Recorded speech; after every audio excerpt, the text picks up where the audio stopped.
네, 오늘 날주 본문인 레위기 19장에서는 거룩에 대해서 거룩이 무엇인지 다시 한번 설명하는 장면이 나옵니다. 제가 지금 다시 한번이라고 말씀드린 것은 레위기 전반적으로 이 거룩이라고 하는 주제가 계속해서 등장하고 있기 때문입니다.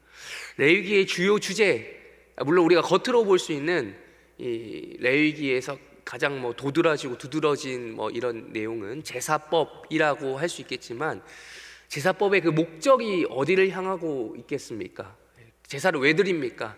거룩하게 되어져 가는 일종의 구약의 방법을 제사라고 하는 방식으로 하나님께서 이스라엘 백성들에게 마련해 주신 제도였던 것이죠. 그러니까 레위기의 주요 주제는 거룩입니다. 그래서 거룩이라고 하는 단어가 레위기에 정말 많이 나옵니다. 계속해서 등장을 합니다.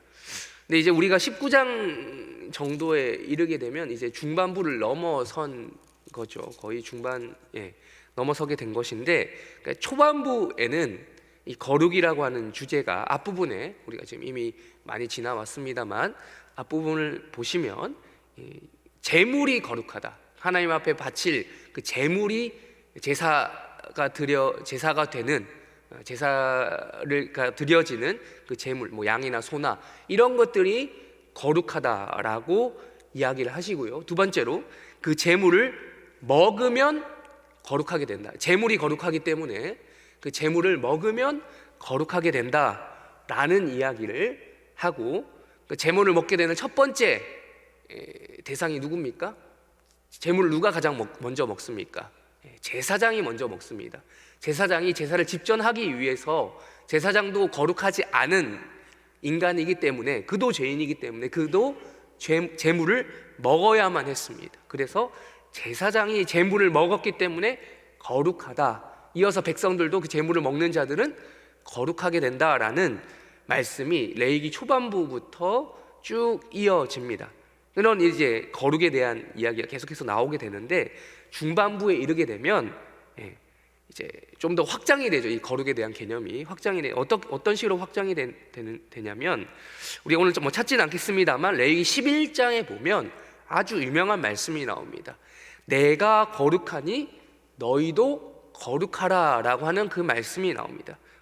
일명 줄여서 신학교 제가 이제 입시 시험 볼 때는 이제 줄임말로 많이 줄여서 외웠는데, 내거 너거, 내가 거룩하니 너희도 거룩하라라고 하는 이야기가 나오는 것이죠.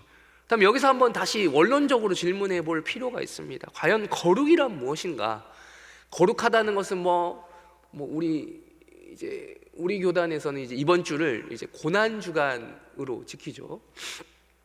고난 주간으로 지키고, 또 엊그제 이제 주일날 담임 목사님께서 잠깐 이제 설교 시간에도 말씀하셨던 것처럼 타 교단에서는 고난 주간도 모자라서 뭘로 지킵니까? 40일로 확장시켜서 사순절로 지키죠. 사순절은 타 교단뿐만 아니라 사실은 이거는 가톨릭 전통이라고도 할 수 있죠. 초대교회 때부터 이제 가톨릭까지 이어진 미신적으로 확장된 그것으로 우리는 보고 있기 때문에 우리는 지키지 않는 것인데, 어쨌든 이 사순절날 하는 주요 행위가 뭡니까? 금식 같은 게 있잖아요. 금식. 그런 어떤 행동들을, 특정 행동들을 하는 것이 거룩이다라고 주장을 하는 것이죠. 근데 원론적으로 우리가 살펴볼 필요가 있습니다. 그럼 거룩이란 무엇인가? 그들이 말하는 거룩과 우리가 말하는 거룩은 사뭇 차이가 있죠. 만약에 우리도 그것이 거룩이라고 한다면 우리도 이번 주 한 주 내도록 금식을 해야겠죠. 그러나 우리는 금식을 따로 하지 않잖아요. 우리 교단과 우리 교회 같은 경우는 의무는 아닙니다. 의무는 아니고 개별적인 선택에 맡기고 있는 것인데, 왜 우리는 그러면 금식하지 않는 것도 거룩이라고 볼 수 있는가라는 것이죠. 거룩의 이 원론적인 의미를 좀 살펴보면, 거룩 여러분들 다들 자주 들어보셨을 것입니다. 거룩이라는 것은 1차적으로 구별된 것입니다. 구별된 것, 속된 것으로부터 구별된 것, 좀 따로 떼어놓는 겁니다. 따로 떼어놓는 것이죠. 세속적으로 살지 않는 것, 그것을 이제 금식으로 표현했기 때문에 그들은 그렇게 지키시는 분들도 있지만, 우리는 그렇게까지는 보지 않아도 된다는 것이죠. 세속적인 것으로부터 구별된다라는 말씀은 그럼 어떻게 그럼 구별되고 안 구별되고를 알 수 있습니까? 라고 한다면 바로 앞장 18장에 보면 그 사례가 잘 등장하고 있는 것을 우리가 확인할 수 있습니다. 세속적인 것은 무엇입니까? 레위기 18장 우리가 찾지는 않겠습니다만 눈으로 한번 보십시오. 18장 3절에 보시면 명확하게 나옵니다. 너희는 너희가 거주하던 어디 땅의 풍속을 따르지 말라라고 이야기하고 있습니까? 애굽 땅의 풍속을 따르지 말라. 그리고 나아가서 이제 이스라엘 백성들이 아직 이 레위기 10점에서 아직 들어가진 않았지만 어디에 들어갈 예정입니까? 가나안 땅. 그러니까 애굽 땅이든 가나안 땅이든 하나님이 볼 때 매한 가지 뭐라는 것입니까? 둘 다 세속적인 거다. 애굽 땅의 풍속이든 가나안 땅의 풍속이든 매한 가지, 뭐 유행은 바뀐다고는 하지만 사실은 거기서 거기잖아요. 유행은 돌고 도는 것인데 애굽의 유행 방식이든 가나안 땅의 유행 방식이든 사실 다 세속적이라는 점에서는 매한 가지라는 거예요. 그런 것으로부터 구별되어야 한다라는 이야기를 하나님께서 레위기 말씀을 전반적인 레위기 말씀을 통해서 우리에게 제시해주고 계시는 겁니다. 그렇게 살지 말라라고 구체적으로 레위기 18장에서 그런 이야기를 하셨죠. 쭉 이어지지 않습니까? 그런 내용들이.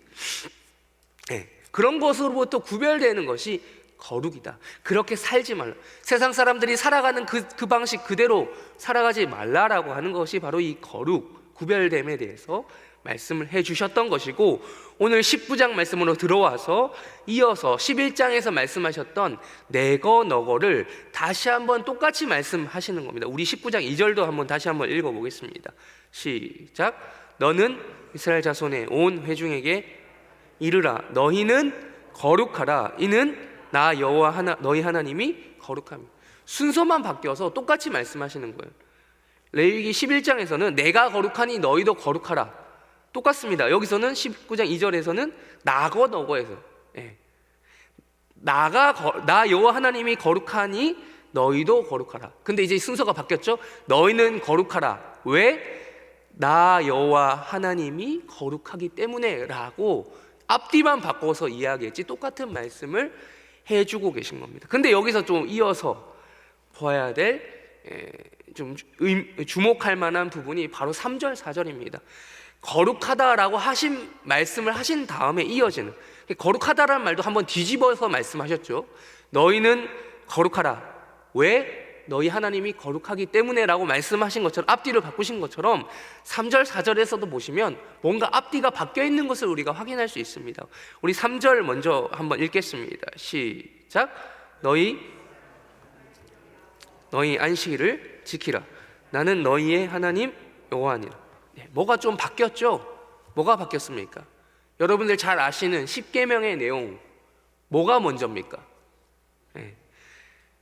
안식일을 지키라가 먼저예요. 우리 4절도 읽어볼게요. 4절도 읽겠습니다. 시작.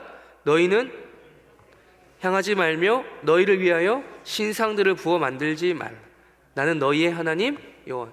자, 3절 안식일을 지키라도 부모를 경외하라는 것보다 먼저 나오지만 그보다 더 먼저 나와야 될 게 몇 절입니까? 지금 방금 읽은 4절입니다. 그러니까 이게 지금 역순으로 기록이 되어 있어요.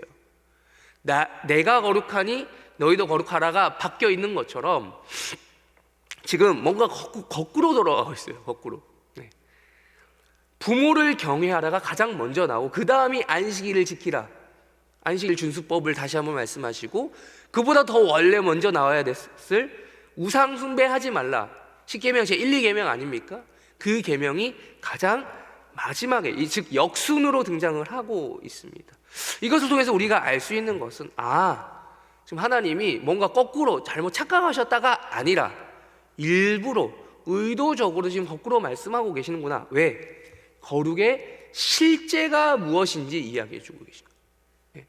거룩이 우리 삶에서 뭐부터 나옵니까? 우리가 하나님을 사랑한다라고 하는 매우 추상적이고, 하나님 말씀을 내가 하나님을 경외합니다, 내가 하나님을 이렇게 지킵니다라고 하는 이런 것들이 어디서부터 나오냐고요.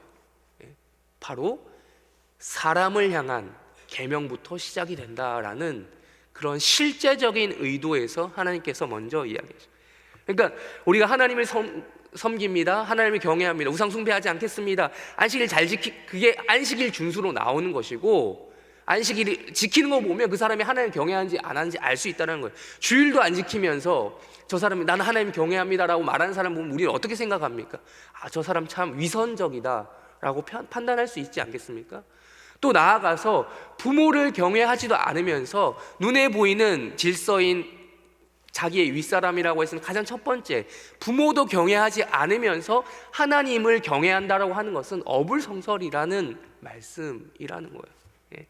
그래서 하나님께서 이 거룩의 실제가 무엇인가, 인간 사랑하는 모습을 먼저 보고 하나님을 사랑하는 것을 볼 수 있다라고 하는 이 거룩의 아주 실제적인 모습을 이 말씀을 통해서 우리에게 비춰주시는 거예요. 그 인간 사랑에서 가장 첫 번째 되는 것도 다른 것이 아니라 다른 사람 다른 그런 사람이 아니라 너랑 가장 가까운 피부치인 부모부터 경외하고 이걸 논하자, 생각해보자라고 말씀하시는 겁니다. 그래서 이어지는 우리가 4절까지밖에 안 봤지만 쭉 한번 눈으로 보시면 5절 이후로 관련되는 이 말씀이 계속해서 이 오락가락하는 걸 볼 수 있어요. 인간에 대한 계명을 이야기하셨다가 그것을 명령하는 자는 바로 나 여호와 하나님이다. 그러니까 하나님에 대한 계명과 인간에 대한 계명을 교차적으로 계속해서 말씀해주고 계시다라는 것을 우리가 레위기 19장을 통해서 확인할 수 있어요. 그래서 대표적으로 11절, 우리가 잘 아는 말씀이죠. 11절 12절 우리 한번 읽어볼까요? 레위기 19장 11절 12절 읽겠습니다. 시작. 너희는 도둑질 하지 말며 속이지 말며 거짓말하지 말며 너희는 내 이름으로 거짓 맹세함으로 내 하나님의 이름을 욕되게 하지 말라. 나는 여호와. 자, 이 말씀도 10계명에 있는 말씀이죠. 근데 뒤에 가다가 이제 11절 12절에 나온단 말이에요. 네.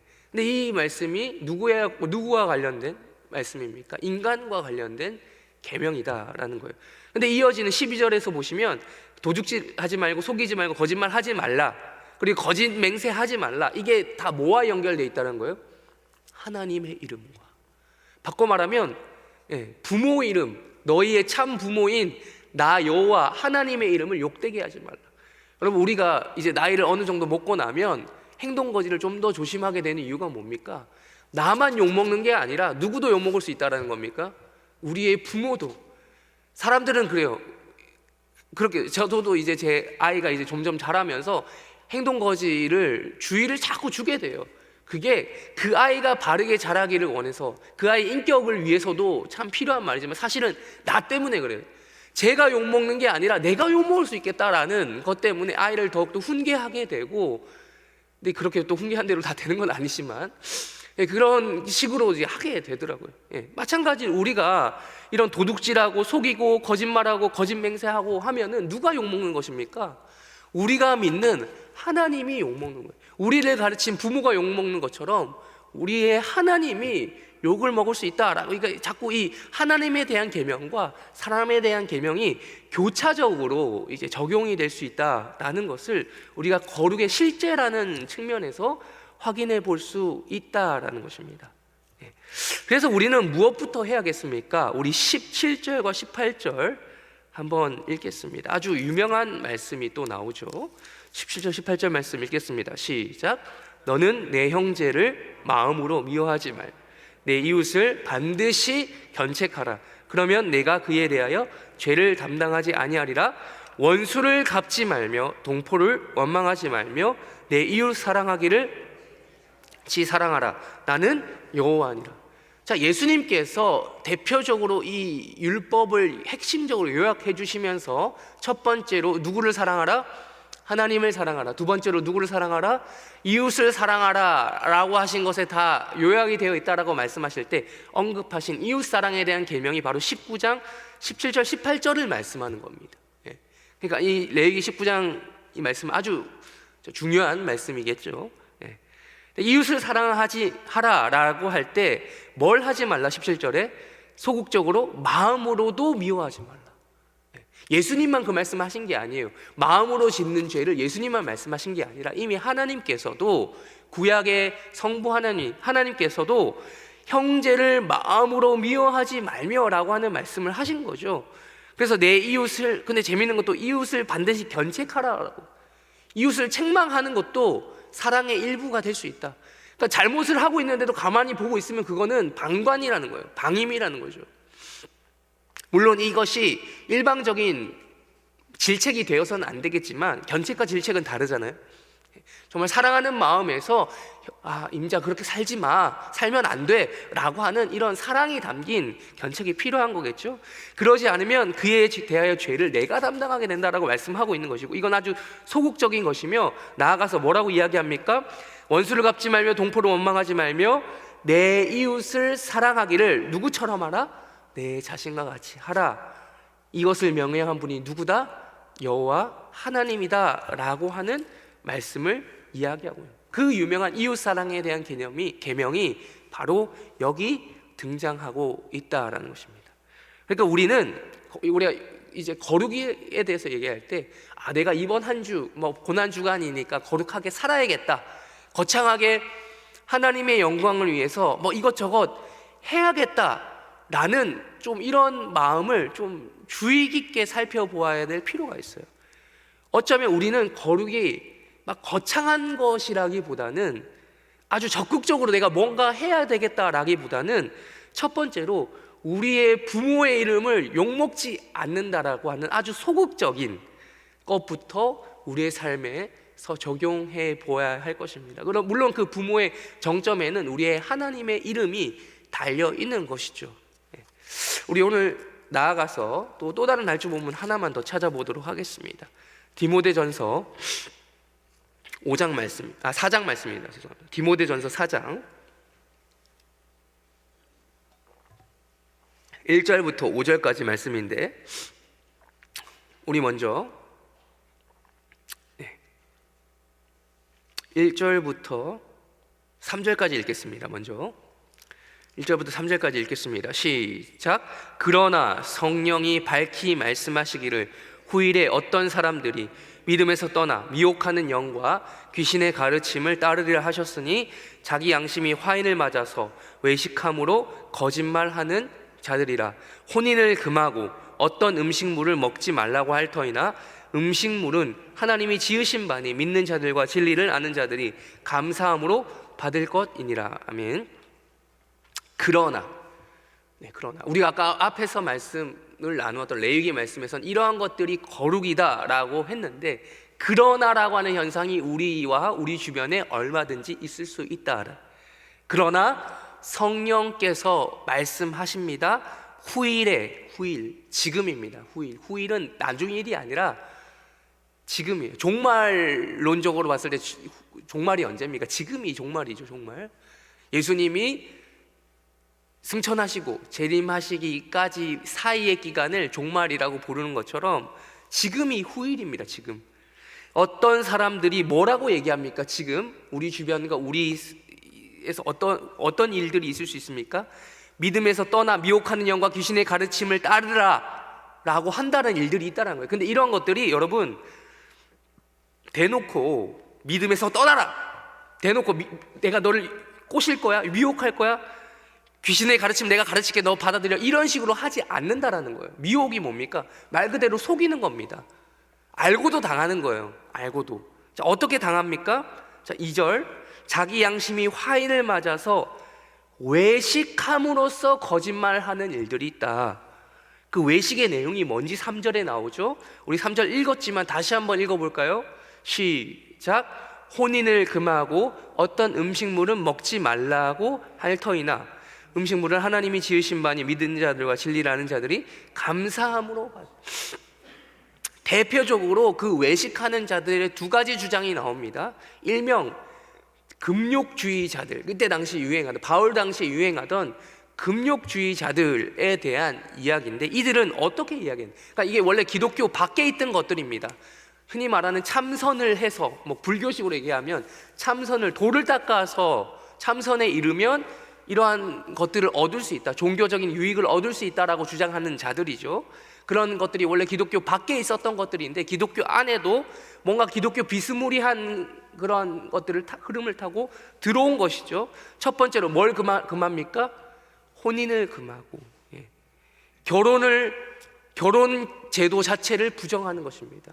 결혼을 혼인, 결혼을 왜 금하게 됐습니까? 결혼이라는 것이 어떤 일종의 성적인 욕구와 연결되어 있지 않습니까? 그것이 없다면 결혼이라는 제도는 있을 수가 없습니다.